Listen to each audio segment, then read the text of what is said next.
Thanks again for joining us. We begin with significant budget cuts on their way to Minnesota's largest school district. The reality is when we make budget cuts, there's pain involved. There absolutely will be pain. The Anoka-Hennepin School Board needs to cut more than $20 million from its budget. District Superintendent Corey McIntyre brought two recommendations to the board this week. One option is to keep cuts away from classrooms next year, but that means asking voters to increase their taxes at the ballot box.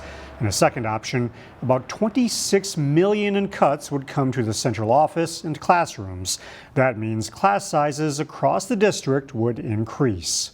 Are we giving consideration to the impact of the cuts in central office and what they will do to the student in the classroom?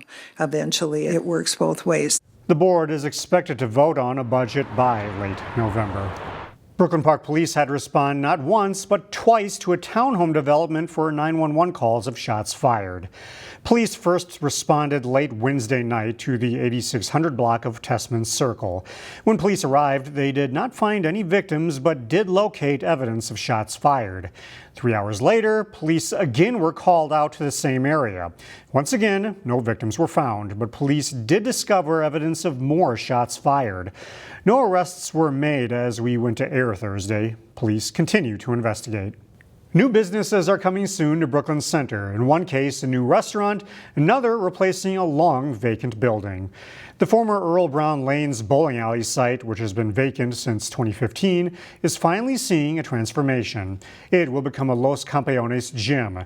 City officials say the new fitness facility is expected to open in a couple weeks and will become the franchise's biggest Twin Cities location. Then over at Shingle Creek Crossing Shopping Center, a new restaurant will open soon. Pollo Campero, a fried chicken chain with Guatemalan roots, is expected to open in December. For Shingle Creek Crossing, it's another sign of a turnaround. Earlier this year, Empire Foods opened in the vacant Walmart space. That was followed by Dos Hermanos Mexican restaurant opening this summer, filling the space of a former Applebee's. And next spring at Shingle Creek Crossing, city officials say the former Discount Tire store will reopen as a newly expanded Icon Beauty supply store. Earlier this year, all Hennepin County residents began being charged for organics recycling. Now, if you live in Maple Grove, the system there will see something new. Reporter Emily Haugen explains what will change.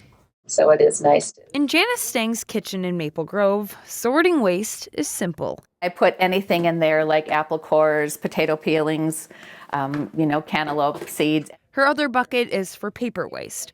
All of it falls under the same category, organics recyclables. Those could be food scraps, pizza boxes, napkins, and even houseplants.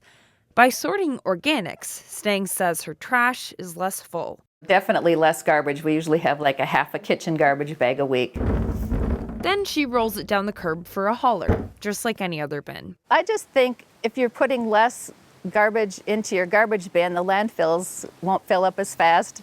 And that's a benefit to everyone because nobody really wants a landfill in their backyard. Stang is currently enrolled in organics recycling through her trash hauler. Soon that will change for her and other Maple Grove neighbors. Everyone's already paying for it. So if you're currently enrolled with any of the trash haulers, you're going to be auto-enrolled in the city program.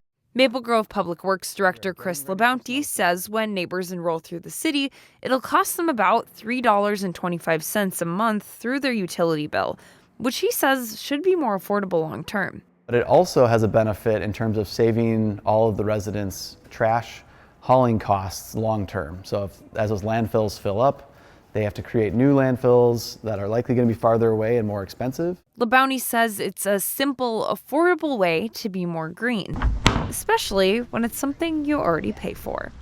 In Maple Grove, Emily Haugen, CCX News. You can enroll in Maple Grove's organics recycling by emailing the engineering department. The program starts in January, but you can enroll anytime.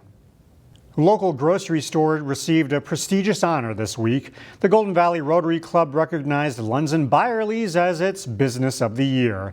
The annual award goes to a Golden Valley business that shares the Rotary Club's values of service above self. In addition to being a successful business, Lunds and Byerlys helps local events and organizations through donations of food, water, and gift cards.